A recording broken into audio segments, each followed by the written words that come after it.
ये तुलसी साहिब की वाणी है जी। तुलसी साहिब एक ऊंचे दर्जे के एक महात्मा हुए हैं, ऊंची कमाई वाले संत हुए। इनका जन्म वैभवशाली उच्च राजघराने में हुआ था और ये पूना और 17 राज्यों के सिंहासन के उत्तराधिकारी थे। इनके पिता भी त्याग वृत्ति वाले राजा थे।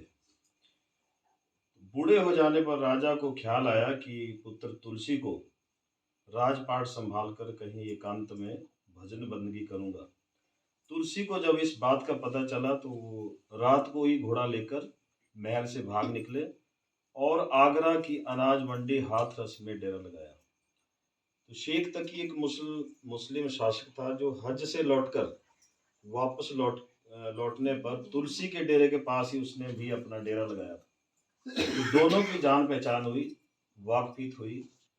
तो तुलसी साहिब को पता चला कि जो शेख तकी है वो भी मुतलाशी है। मुतलाशी मतलब परमात्मा की खोज में है, तलाश में, मालिक की तलाश में है। तब उन्होंने उपदेश के रूप में ये शेख तकी को एक गजल सुनाई थी। दिल का हुजरा साफ कर जाना के आने के लिए कि ऐ भले मानस। ये शेख तकी को सुनाई थी उन्होंने, संत तुलसी साहिब ने, कि ऐ भले मानस, यदि तुम चाहते हो कि तेरे पास रब आए, ईश्वर आए, परमात्मा, हरि, अल्लाह, ये अलग अलग नाम रखे हुए हमने सबने प्रेम के कारण, प्यार के कारण। वाहे गुरु, अल्लाह, राधे श्याम, कृष्ण, सब अलग अलग नामों से पुकारते हैं। तो एक वर्णात्मक नाम है। तो अगर तू चाहता है कि तेरे पास कहते रब आए तो तुझे अपने दिल को साफ करना पड़ेगा। ये गंदा कैसे हुआ? हमारे विचार, कर्म, वचन ये गंदे हैं, मैले हैं, अशुद्ध हैं। और ये गंदा भी कहते हैं आजकल का गंदा नहीं है, जब से यह आत्मा परमात्मा से बिछुड़ी है तो जन्मों जन्मों की मैल इस पर चढ़ी हुई है। गुरु ग्रंथ साहिब में भी लिखा है कि जन्म जन्म की इस मन को मल लागी, काला हुआ स्या। अर्थ जन्मों जन्मों की कहते मैल और गंदगी इस मन को लगी हुई है, जिससे यह मन काला हो गया। हमें अपने हृदय की सफाई, जिस पर आकर परमात्मा ने बैठना है, उस जगह को पाक, पवित्र और निर्मल करना है। तुलसी साहिब फरमाते हैं कि हम सब मालिक से मिलने के लिए आतुर हैं, व्याकुल हैं और चाहते हैं कि मालिक हमारे हृदय को अपना सिंहासन बना दे। लेकिन हमारे दिल दुनिया की इच्छाओं और तृष्णाओं से इतने भरे हैं कि उसमें मालिक को रहने के लिए कोई जगह ही नहीं रही। जिस दिल को हम मालिक की हुजरी से सजाना चाहते हैं, उसमें से जब तक इच्छाओं की गंदगी और तृष्णाओं की मैल को अच्छी तरह साफ नहीं कर देते, वह उसमें रहना पसंद क्यों करेगा? ध्यान गैरों का उठा उसके बैठाने के लिए। तो तुलसी साहिब यहाँ पर प्रेरणा देते हुए कहते हैं कि हमारे मन में दुनिया और उस इसके क्षणिक सुखों के बजाय मालिक के इश्क और उसके दीदार की बेकरारी होनी चाहिए। हम दुनियावी पदार्थ चाहते हैं और साथ ही साथ मालिक से भी मिलना चाहते हैं। ये कैसी समझदारी है? ये तो बिल्कुल नामुमकिन है। चश्म दिल से देख यहाँ जो जो तमाशे हो रहे। ये गजल की ही लाइन है जो शेख तकी को सुनाई थी।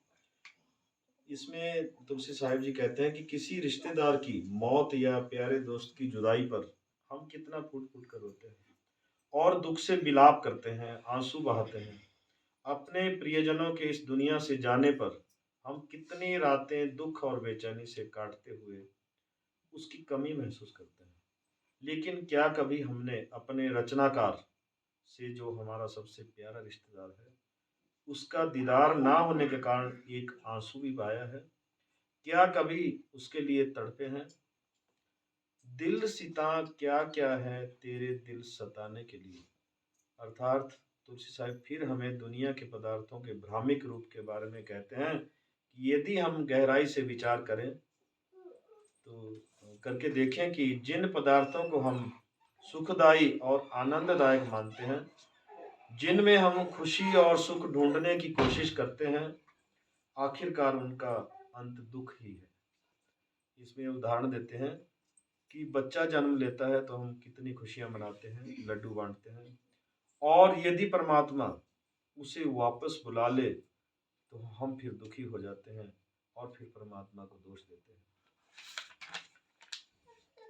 एक दिल लाखों तमन्ना, उस पे और ज्यादा हविश, फिर ठिकाना कहाँ है, कहाँ उसके ठिकाने के लिए। अर्थात हमारा मन तो एक है, और हजारों लाखों इच्छाएं हम दिन रात करते रहते हैं। पिछली इच्छाएं और तृष्णाएं अभी पूरी नहीं होती कि मन और नई इच्छाएं पैदा करना शुरू कर देता है। जो इच्छाएं हमारी मर्जी के अनुसार पूरी नहीं होती, वे हमारे लिए दुख का कारण बन जाती है। हमारी इच्छाएं और तृष्णाएं तो शायद हिमालय पर्वत से भी बड़ी है। अगर परमात्मा हमें हजारों साल की उम्र भी दे दे, तो भी शायद हम उनको पूरा ना कर सकें। ये तृष्णाएं रोज बढ़ती जाती हैं, और इनका कोई अंत नहीं है। मन की ऐसी अवस्था में किसी को शांति और विश्राम कैसे मिल सकता है? जब हमारे मन की ये हालत है, तो परमात्मा हमारे अंदर कैसे बस सकता है?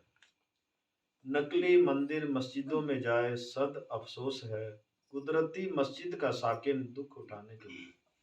अर्थात परमात्मा जो आत्मा का मूल स्रोत है और समस्त शक्ति का आधार है, हम उसे कहाँ ढूंढने की कोशिश करते हैं? हम उसे ईंट पत्थरों की बनी मस्जिदों और मिट्टी के बने मंदिरों में ढूंढते हैं, जिन्हें हमने अपने हाथों से बनाया है। जिस मंदिर को परमात्मा ने अपने रहने के लिए बनाया, उस मंदिर में नहीं ढूंढते। गुरु नानक जी ने इस शरीर को हरि मंदिर यानी परमात्मा का मंदिर कहा है। कुदरती काबे की मेहराब में सुन गौर से, आ रही धूर से सदा तेरे बुलाने के लिए। यहाँ पर तुलसी साहिब शेख तकी को समझाते हैं, क्या कह रहे हैं देखिए। तुलसी साहिब शेख तकी की मक्के की यात्रा के बारे में फरमाते हैं कि असली जो काबा है वो हमारे अंदर है, और हमारा मस्तक इसकी मेहराब है। अपने ख्याल को आंखों की दोनों भवों के बीच एकाग्र करो, और इस मेहराब के बीच में ध्यान से सुनो। तुम्हें एक मीठी और सुरीली धुन सुनाई देगी, जो सबसे ऊंचे धाम से आ रही है।